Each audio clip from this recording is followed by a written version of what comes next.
அவர் மேல தப்பான பழிய போட்டு அவர் மனசை கஷ்டப்படுத்தணும் மட்டும் நினைக்காதீங்க. அதுதான் அவரோட ஆட்சிக்கு வரணும்னு நினைங்க. அவரோட பர்சனல் லைஃப்ல தலையிட்டு அதை காட்டி கஷ்டப்படுத்தி அவரை டவுன் பண்ணணும்னு நினைக்காதீங்க. அதெல்லாம் வந்து வேஸ்ட். நான் அதை பத்தியே பேச தேவையில்ல. அதெல்லாம் தேவையில்லாத ஒண்ணு. எவ்வளவு கஷ்டத்தை கொடுக்குறாங்க விஜய்க்கு. கொஞ்சம் நஞ்சம் கஷ்டம் இல்லைங்க. அவர் அவ்வளோதையும் அடியும் அடிக்க அப்படியே இரும்பு மாதிரி எழுந்திரிச்சு நிற்கிறாரு. ஏன்னா வேற ஒரு மனிதனை தொகுட்டு விழுத்துருவாங்க. ஆனா அவ்வளோதையும் தாங்கி அவர் வராரு. அதுதான் நாங்களாம் நினைச்சு அவருக்காக நாங்கள் பாடுபடுறோம். ஒன்று பேசுனா போதும், அவரை வச்சு யூடியூப்ல நிறைய பேர் சம்பாதிக்கிறாங்க. யூடியூப்ல நம்ம ப்ரோ சாட்டா ப்ரோ எடுத்துக்கோங்க, அவரை வச்சா வாழ்றாரு. ஒரு குடும்ப விஷயங்கிறது வந்து தனிப்பட்ட விஷயம். அதை வந்து மற்றவர்கள் தலையிடுவது வந்து தவறான ஒரு விஷயம். அதை பேசாமல் இருப்பது நல்லது. We have support. நாங்கள் இருக்கோம், மக்களாகிய நாங்கள் கண்டிப்பாக உங்கள் கூட நிற்கிறோம். ஃபேமிலி இஷ்யூவாக இருந்தாலும் சரி, பொலிட்டிக்கல் சைடு எவ்வளோ பிரச்சனை வந்தாலும் சரி, நாங்கள் உங்களுக்காக நிற்கிறோம். கண்டிப்பாக நிற்போம். எப்போவுமே நாங்கள் உங்களுக்காக நிற்போம். தளபதி மேலே வைக்கிற இதெல்லாம் நீங்கள் எப்படி பார்க்குறீங்க? தளபதி மேல வந்து குற்றச்சாட்டு வைக்கிறாங்க. அது எல்லாமே வந்து தப்பு தான். அதுக்கு நெகட்டிவ் வந்தாதான் அவரால் ஜெயிக்க முடியும். ஸோ நெகட்டிவ் எவ்வளோ நாள் வரட்டும். நீ என்ன பண்ணிருக்க? நீ ஏன் கேட்குற? நீ என்ன பண்ணிருக்க? நீ ஏதாவது ஒன்று பண்ணிருக்கணும், நீ திருப்பி கேட்கணும். சாப்பாடுலாம் போட்டிருக்காங்க அப்படின்னு சாப்பாடு யார் வேணா சாப்பாடு போடலாங்க. நான் 10 பேருக்கு சாப்பாடு போடலாம். அதனால பணம் கொடுக்குறாங்கன்னு சொல்றாங்க. பணம் எங்கே கொடுக்குறாங்க? வரியை பாருங்க, எவ்வளவு வரி கட்டுறீங்க? ஈபி பில் எவ்வளவு கட்டுறீங்க? ஒவ்வொன்றுமே 4 மடங்கு ஏறி போயிருக்கு. எல்லா போலீஸ் கூட அம்பல் ரிக்வெஸ்ட் என்ன அப்படின்னா, போலீஸ் சொல்லி பர்மிஷன் கொடுங்க சார் எல்லா ஊருக்கும்.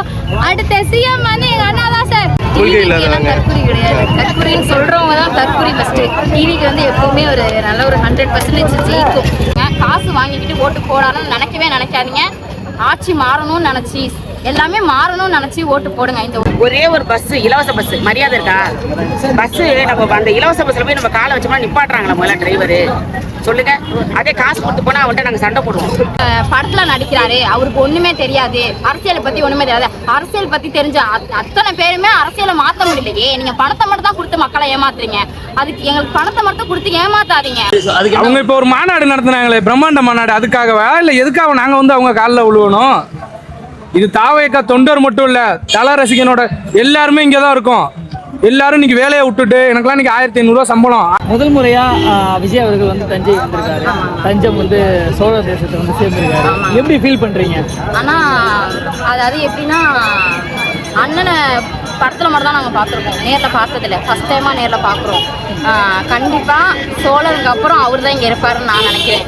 அது மற்றவங்களுக்கு தெரியாதுன்னு இல்லை, ஆனால் என்னை பொறுத்த வரைக்கும் சோழனா அவர் இந்த மண்ணை ஆட்சி செய்வார். இந்த மண்ணை மட்டும் இல்லை, எல்லா மண்ணையும் அவர் தான் ஆட்சி செய்வாருன்னு நாங்கள் நம்புகிறோம். ஆனால் டிஎம்கே வந்து மகளிருக்காக ஊக்கத்தொகையை 5000 ரூபா கொடுத்துருக்காங்க, இலவச பேருந்துலாம் கொடுத்துருக்காங்க. அப்புறம் நீங்கள் டிவிகேக்கு ஓட்டு போடணும்னு சொல்கிறீங்க? டிஎம்கே தான் அது இப்போ தானே ப்ரோ கொடுக்குறாங்க. இதுக்கு முன்னாடி கொடுக்கவே இல்லை நம்மளுக்கு. இதை 4 வருஷத்துல பண்ணாதுல, இந்த 5வது வருஷம் தான் பண்ணுறாங்க. லேப்டாப் கொடுக்குறது இப்போ தான் கொடுக்குறாங்க. அதனால அவங்க அதை ஓட்டா மாறும் நம்புறாங்க. நீங்கள் யாருக்கு ஓட்டு போட போறீங்க? நான் தளபதிக்கு தான் ப்ரோ ஓட்டு போடுவேன். அவர் வரது எங்களுக்கு பெருமையாக இருக்குது. திருவாரூர் வந்தாப்புல நாங்கள் அப்பயே ஃபீல் பண்ணோம். கரூர் போனாப்புல அடக்கி விட்டாங்க. அதுக்கப்புறம் தஞ்சாவூரே வரல. தஞ்சாவூர் வரது எங்களுக்கு ரொம்ப பெருமையாக இருக்குது. கண்டிப்பாக விஜய் ஆட்சிக்கு வந்தாருன்னா நிறைய மாற்றங்கள் ஏற்படுங்கிறத நாங்கள் ரொம்ப நம்புகிறோம். இப்போ நீங்கள் அந்த முரட்டை கேட்ட மாதிரி சாப்பாடு போடுறாங்க, துணி கொடுக்குறாங்க. நானே சாப்பாடு போட்டிருக்கேன் நிறைய பேருக்கு. சரிங்களா? அதுக்காக வேண்டி நான் வந்து பெரிய தியாகின்னு சொல்ல முடியாதுல்ல. சரிங்களா? அதாவது மனிதாபிமானம் தான் சாப்பாடு போடுறது, இல்லாத பிள்ளைங்களுக்கு துணிமணி வாங்கி கொடுத்தலாம் நானே நிறைய செஞ்சுருக்கேன். அப்படி இருக்கும்போது இதெல்லாம் ஒரு தியாகம் கிடையாது. 2வது தஞ்சாவூர் அரங்கமே நல்லா அதிர்ந்துருச்சு. சார் நல்லாவே ஸ்பீச் பண்ணாங்க. எல்லாருமே ஜாலியாக என்ஜாய் பண்ணோம். ஆக்சுவலாக வந்து சார் வந்துட்டு போன மாதமே எங்களுக்கு தெரியும் இந்த மந்த் வர்றாங்க அப்படின்னு சொல்லிட்டு.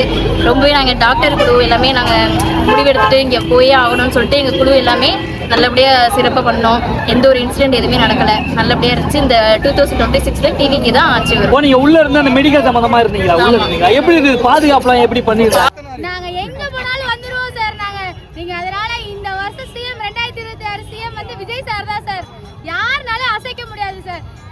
கண்டிப்பாக இந்த ஒரு தடவையாவது அண்ணனுக்கு சப்போர்ட் பண்ணுங்க. அண்ணனுக்கு ஓட்டு போடுங்க.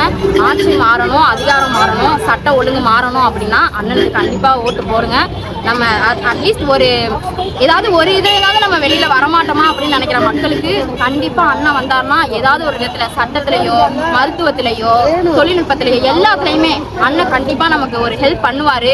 பாதுகாப்பு வந்து ஃபுல்லாகவே சேஃப்டி தான். எந்த ஒரு இன்சிடென்ட்டு பீப்புள்ஸ்க்கு ஒரு இன்சிடென்ட் கூட ஆகலை. எல்லாமே சேஃப்டியாக பண்ணோம். எல்லாமே உங்களுக்கு எத்தனை நாளுக்கு முன்னாடி இதை பற்றி சொல்லிட்டாங்க நீங்கள் இந்த மாதிரி வரணும் அப்படின்ட்டு? எங்களுக்கு வந்து 1 மந்த்துக்கு முன்னாடியே எங்களுக்கு சொல்லிட்டாங்க, அந்த மாதிரி மருத்துவ குழுவில் எந்த ஒரு பாதிப்பும் வரக்கூடாது, நல்லபடியாக நம்ம சேஃப்டியாக பண்ணணும்னு சொல்லியிருந்தாங்க. நல்லபடியாக சேஃப்டியாக முடிஞ்சாச்சு. மற்ற கட்சிக்கெல்லாம் எல்லாமே தெரியுமா? நான் ஒன்று கேட்குறேன், திமுக தொண்டனை நிப்பாட்டி இதுன்னு கேளுங்க.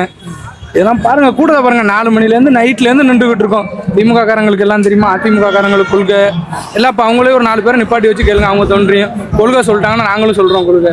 காசை கொடுத்தா மக்கள் அமைதியாயிடுவாங்கன்ற அந்த நினப்பை ஃபர்ஸ்ட் மாத்துங்க. அது அந்த காசு எங்களுக்கு தேவையே இல்லை. எங்களுக்கு இந்த ஓசி பஸ் தேவையில்லை. அந்த ஓசி பஸ் கொடுக்கறதுனால எங்களுக்கு எத்தனை பேர் கேவலமா பேசுறாங்க தெரியுமா? ஃப்ரீ பஸ்ல தானே வரீங்க, பொண்ணுங்க தானே, முன்னாடி போய் உட்காருங்க அப்படின்னு கேட்கறாங்க. நிறைய மகளிர்கள் வந்து எனக்கு இலவச பஸ்ல போறது வந்து ரொம்ப ஊக்கமா இருக்கு, எனக்கு கிடைச்ச 1000 ரூபாயை வச்சு என் குழந்தைய படிக்க வைக்கிறேன். இல்ல, அதாவது என்ன தெரியுங்களா, அது வந்து எப்படின்னா அவங்களோட மக்கள் வந்து அப்படி சொல்றாங்க. ஆனா பொதுவான மக்களை போய் கேட்டு பாருங்க, கண்டிப்பா கிடையாது. மரியாதைங்கிறதே கிடையாது இது இலவச பஸ்னால. அதே மாதிரி 1000 ரூபாய் யாருக்கு போகுது? யாருக்கு 1000 ரூபாய் போகுது? நாங்களும் 1000 ரூபாய் வாங்கவே இல்லை. எவ்வளவு பொண்ணுங்களை ரேப் பண்றாங்க, எவ்வளவு பொண்ணுங்க நைட்ல 8 மணி ஆனா வெளியில போக முடியல. கண்டிப்பா பொண்ணுங்களுக்கு ஒரு சப்போர்ட் பண்ணுவாரு அண்ணன் வந்தாருன்னா. 2026 டிவிக்கு தான் ஆட்சி வரும். எங்க வீட்டுல வந்து மொத்தமே 5 ஓட்டு, அந்த 5 ஓட்டுமே டிவிக்கு தான் ஃபுல் சப்போர்ட். விஜயகாந்த் சாரை எடுத்துக்கோங்க, அவரே புதுசாக வந்தோடனே போட்டு அடிச்சுன்னு அடிச்சாங்க. படுத்து அடிச்சனால தான் அவர் வந்தார், ஆப்போனண்டா நின்றார். எங்கள் தளபதி கண்டிப்பாக அடிக்கிறனால அமைதியாக இருந்தால் தான், மௌனம் வந்து ஒரு இது சொல்லுவாங்க தெரியுமா, ஒரு கருத்து ஒன்று இருக்குது, அமைதியாக இருந்தால் உலகத்தை ஆளலான்னு. அதனால எங்கள் தளபதி அமைதியாக இருந்து உலகத்தை ஆளுவார். எங்களோட தல ரசிகர் மொத்த ஓட்டுமே எங்கள் தளபதிக்கு தான். விலைவாசியை குறித்து மக்களுக்கு வேலை வாய்ப்பை கொடுங்க, அதை தான் நாங்கள் எதிர்பார்க்குறோம். ஆனால் அது இல்லை, 2 ஆட்சியிலுமே இல்லை. எம்ப்ளாய்மெண்ட் இழுத்து கூட்டிட்டு படித்த எவ்வளவோ பசங்க பொண்ணுங்க எல்லாமே 2 டிகிரி 3 டிகிரி படிச்சுட்டு வேலை வாய்ப்பு இல்லாமல் தடுமாறுறாங்க. பார்த்துருக்கீங்களா? எல்லாம் கிடைச்ச வேலைக்கெல்லாம் போகிறாங்க. கூட்டுற வேலை, கழுவுற வேலை. முன்னையெல்லாம் வந்து இந்த பஞ்சாயத்து போலையெல்லாம் ஒரு குறிப்பிட்ட நபர் தான் வேலை பார்ப்பாங்க. இப்போ எல்லா இனமும், எல்லா ஜாதியும், எல்லா மதமும் எல்லாருமே வேலை பார்க்குறாங்க. ஏன்னா திமுக ஆட்சி நல்லபடியா போல, எங்க தளபதி அண்ணா வந்தாதான் நல்லபடியா போகும் நாங்க நம்புறோம். அதுவும் இல்லாம விவசாயம் எவ்வளவோ பிளாட் போட்டு எவ்வளவோ எல்லாத்தையுமே வித்துக்கிட்டு இருக்காங்க. அது கட்டுறேன், இது கட்டுறேன், காசு அதுல போறேன், இதுல போறேன்னு. செஞ்சு அதெல்லாம் வேணாம். அண்ணன் விவசாயத்தை காப்பாற்றணும்னு நினைக்கிறாரு. பணத்துக்காக சாக்கடையில தயாரா இருக்காங்க, குப்பையில தயாரா இருக்காங்க. ஆனா படிச்சா MA BAங்கிறாங்க. அந்த மாதிரி வேலை வாய்ப்பு இல்லாம போச்சு மக்களுக்கு. அதனால விலைவாசியை குறைக்கணும், கரண்ட் பில்லை குறைக்கணும், வந்து மக்களுக்கு வந்து வேலை வாய்ப்பு கிடைக்கணும். இதெல்லாம் வரணும். எங்க தலைவர் வந்தா மட்டும் தான் முடியும். எங்க தலைவர் வந்து கண்டிப்பா அதை செய்வாரு. பெண்கள் சப்போர்ட் எப்படி இருக்கும்? ஆக்சுவலா வந்து தஞ்சாவூர்ல பாத்தீங்கன்னா ஃபுல்லாவே வந்து டிவிக்கே தான். ஆக்சுவலா இல்லை தெரிஞ்சவங்க யார் கேட்டாலுமே எங்க ஓட்டு போடுறீங்கன்னு சொல்லி கேட்டா டிவிக்கே தான் சொல்றாங்க. ஸோ டிவிக்கே தான் ஆச்சு. விவசாயம் பத்தி அண்ணனுக்கு ஒண்ணுமே தெரியாது, ஆனா விவசாயிகளோட கஷ்டத்தை பத்தி தெரியும். இப்பதான் அண்ணன் சொல்லிட்டு வெளில போறாரு. விஜய் அவர்கள் எல்லா மேடையிலும் வந்து பொதுவா சொல்ற ஒரு முக்கியமான விஷயம், நான் வந்தா கண்டிப்பா பெண்களுக்கான பாதுகாப்பு அதிகப்படுத்துவாங்க. அவர் வந்தா உண்மையாவே அதை பண்ணுவாங்க, கண்டிப்பா பண்ணுவாருங்க. இப்போ வந்து ஒரு பொம்பளை பிள்ளை வெளியில போயிட்டு வீட்டுக்குள்ள வந்தாதான் நிச்சயம், இல்லைன்னா நிச்சயமே கிடையாது. ஏங்க ஒரு வயசு கூட இல்லைங்க, சின்ன பிள்ளை பச்சை குழந்தையெல்லாம் வந்து கற்பழிக்கிறாங்க. காரணம் என்ன சொல்லுங்க? போதை, கஞ்சா. இதனாலதான் வந்து நிறைய வந்து இந்த மாதிரி தவறுகள் நடக்குது. அவங்களை அறியாமலே நடக்குது இந்த தவறுகள்லாம். விஜய் வந்தா மட்டும் இதெல்லாம் தவிர்க்க முடியும்? கண்டிப்பா தவிர்க்க முடியுங்க. எரியறதை இழுத்தா பொரியறது அடைக்கணும்னு சொல்லுவாங்க. அதை எங்கெங்க என்ன செய்யணுமோ கண்டிப்பா செய்வாரு. அதனால கண்டிப்பா இது எல்லாமே நடக்கும், எல்லாத்தையுமே அவர் நிறுத்துவாரு அப்படிங்கிற நம்பிக்கை. அவரு கண்டிப்பா ஆட்சிக்கு வந்தா நல்லது செய்வாருன்னு நம்பி அவருக்கு மட்டும் ஓட்டு போடுங்க. காசு வாங்கிக்கிட்டு ஓட்டு போடாதுன்னு நினைக்காதீங்க. ஆட்சி மாறணும்னு நினைச்சி, எல்லாமே மாறணும்னு நினைச்சு ஓட்டு போடுங்க. இந்த ஒரு தடவை அண்ணனுக்கு ஓட்டு போடுங்க. டிவிக்கே தான் ஜெயிக்கும். தொடர்ந்து ஒரு DMK TVK தான் போட்டிங்கிறாரு. ஆமா, அப்படிதான் இப்ப ஆள்றவங்களை தானே சொல்ல முடியும், இல்லாதவங்கள சொல்ல முடியாதுல்ல. இப்ப ஆட்சியில இருக்கிறவங்க அவங்க தான் வந்து இப்ப என்ன செய்யறாங்க, எவ்வளவு கஷ்டத்தை கொடுக்குறாங்க விஜய்க்கு. கொஞ்சம் கஷ்டம் இல்லைங்க. அவர் அவ்வளோதையும் அடியும் அடிக்க அப்படியே இரும்பு மாதிரி எழுந்திரிச்சு நிக்கிறாரு. ஏன்னா வேற ஒரு மனிதனை துவட்டு விழுந்துருவாங்க. ஆனா அவ்வளோதையும் தாங்கி அவர் வராரு. அதை தான் நாங்களாம் நினைச்சு அவருக்காக நாங்க பாடுபடுறோம், அவருக்காக நாங்க உழைக்கிறோம். அடிமட்ட வரைக்கும் நாங்கள் இறங்கி உழைச்சிட்டு தான் இருப்போம். அவர் அரியணையில் உட்கார வரைக்கும் எங்களோட உழைப்பு ஓயவே ஓயாது. தினமும் நாங்கள் போய் எங்களோட விசில் சின்னத்தை வந்து எல்லா கிராமத்துலையும் நாங்கள் வந்து இது பண்ணிக்கிட்டு இருக்கோம். தாவேகா தொண்டர்களை கொள்கை இல்லாத கூட்டம்னு சொல்றாங்க, இதை பத்தி என்ன நினைக்கிறீங்க? உங்களுக்கு கொள்கை நிறைய இருந்துச்சுன்னா அது உங்களோட கட்சியோட வச்சுக்கோங்க. எங்களுக்கு கொள்கை இல்லைன்னா அந்த கொள்கை இல்லாததை நாங்க பாத்துக்கிறோம். அந்த கொள்கை வந்ததுக்கு அப்புறம் என்ன பண்ணுமோ அதை நாங்க பண்ணிக்கிறோம். சும்மா நாங்க செய்வோம் அப்படின்லாம் பேச வேணாம். யாரா இருந்தாலும் சரி, நாங்களும் தமிழருங்க தான். எல்லாருமே இங்க இந்த மண்ணில் பிறந்த எல்லாருமே தமிழவங்க தான். யாருமே தமிழ் இல்லைன்னு இல்லை, சரியா? அண்ணனும் தமிழன் தான், நாங்களும் தமிழன் தான். கண்டிப்பா எல்லாருமே அண்ணனுக்கு ஓட்டு போடுங்க, கண்டிப்பா அவர் ஜெயிப்பார். இந்த விசில் சின்னம் அறிவிச்சாங்களா, அதுல இருந்து எல்லா இடத்துலயும் விசில வந்து தடை செய்யறாங்களா எடுத்து போட்டு இந்த ஸ்டேஜ்ல. ஏங்க அது எப்படிங்க? அதை ஒரு 10 கை மறைச்சா அந்த இது விசில மறைஞ்சிருவாங்க. எங்கேயோ ஒரு மூலையிலையாவது ஒரு சின்ன பையனாவது அந்த விசில ஊதிட்டு தாங்க இருப்பான். அதை மறைக்கவே முடியாது. என்ன விசில் சின்னத்தை மறைக்க முடியாதுங்க. வர காலத்துல விசில் சின்னம் தாங்க. ஏன்னா எங்க 2 ஆணை அந்த மலர், அது வாகை மலர், இதுதாங்க பறக்கும் கொடி. 2024 அதுதாங்க பறக்கும். ஏன்னா மாற்றம் ஒன்றே மாறாதது. கண்டிப்பா எங்க விஜய் அரியணையில உட்கார வைப்போம். அதுக்காக நாங்க எவ்வளவு நாளும் இறங்கி உழைச்சு பாடுபடுவாங்க. இந்த ஜூலி அவர்கள் வந்து தொடர்ந்து ஆனா பிக் பாஸ் உள்ளார போயிட்டு வந்ததுக்கு அப்புறம் தான் ஜூலினா யாருன்னே தெரியும். அந்த ஜல்லிக்கட்டுல வந்ததுக்கு அப்புறம் தான் ஜூலினா யாருன்னு தெரியும்.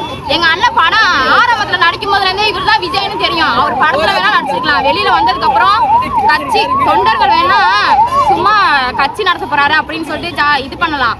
ஆனா அவர் கண்டிப்பா மக்களுக்கு செய்வாரு. அவர் ஒரு நல்ல மனிதர்ன்ற நினைங்க.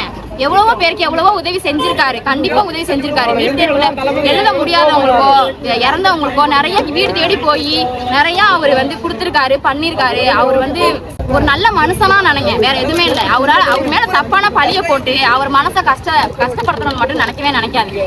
அதுதான் அவரோட ஆட்சிக்கு வரணும்னு நினைங்க. அவரோட பர்சனல் லைஃப்ல தலையிட்டு அதை காட்டி கஷ்டப்படுத்தி அவரை டவுன் பண்ணணும்னு நினைக்கவே நினைக்காதீங்க. அது என்னைக்குமே நல்லா இருக்காது. நீங்க தாவேக தொண்டரா இல்ல தளபதி ரசிகையா? ரெண்டுமே. கிளியரா இருக்கீங்களா? ஏன்னு வச்சீங்களா, இன்னைக்கு தாவேக தொண்டர்களா இருக்கவங்க எல்லாருமே ஒரு ரசிகர் கூட்டம் தான் சொல்லிட்டு இருக்காங்க. அதுக்காக கேக்குறேன், நீங்க தளபதி ரசிகரும் சரி தாவேக தொண்டரும் சரி ரெண்டுமே நாங்க தான். சத்யராஜ் பொண்ணு அவர்கள் வந்து விஜய் தமிழ்நாட்டுக்காக என்ன பண்ணிருக்க அப்படின்னு கேட்டாங்க. நீ என்ன பண்ணிருக்க? நீ ஏன் கேக்குற? நீ என்ன பண்ணிருக்க? நீ ஏதாவது ஒண்ணு பண்ணிருக்கணும், நீ திருப்பி அவங்க கேட்கணும். சாப்பாடு எல்லாம் போட்டிருக்காங்க அப்படின்னு சொன்னாங்க. சாப்பாடு யார் வேணா சாப்பாடு போடலாங்க. நான் 10 பேருக்கு சாப்பாடு போடலாம். அதனால சாப்பாடு போட்டாதான் வரணுமா என்ன? அப்படிலாம் கிடையாது. நீ சாப்பாடு போடுறது, துணிமணி வாங்கி கொடுக்கறது இதெல்லாம் கிடையவே கிடையாது. ஆட்சியில போகணும், ஆட்சிக்கு போய் மக்களுக்கு நல்லது செய்யணும். அதை அவரு செய்வாரு, நாங்க நம்புறோம். அவங்க இப்போ ஒரு மாநாடு நடத்துனாங்களே, பிரம்மாண்ட மாநாடு, அதுக்காகவா இல்லை எதுக்காக நாங்கள் வந்து அவங்க காலில் விழுவணும்? இது தாவேக்கா தொண்டர் மட்டும் இல்லை, தல ரசிகனோட எல்லாருமே இங்கே தான் இருக்கோம். எல்லாரும் இன்னைக்கு வேலையை விட்டுட்டு, எனக்குலாம் இன்னைக்கு 1500 சம்பளம். 1500 சம்பளம் முக்கியம் இல்லை, இவரை பார்க்கணும். நான் ஃபர்ஸ்ட் டைம் பார்க்க வந்திருக்கேன். மதுரை மாநாடு என்னால் போக முடியல, விக்கிரவாண்டி எந்த மாநாடும் போக முடியல. அவரை ஃபர்ஸ்ட் டைம் பார்க்கணுன்னு வந்திருக்கேன் விருப்பப்பட்டு நான்.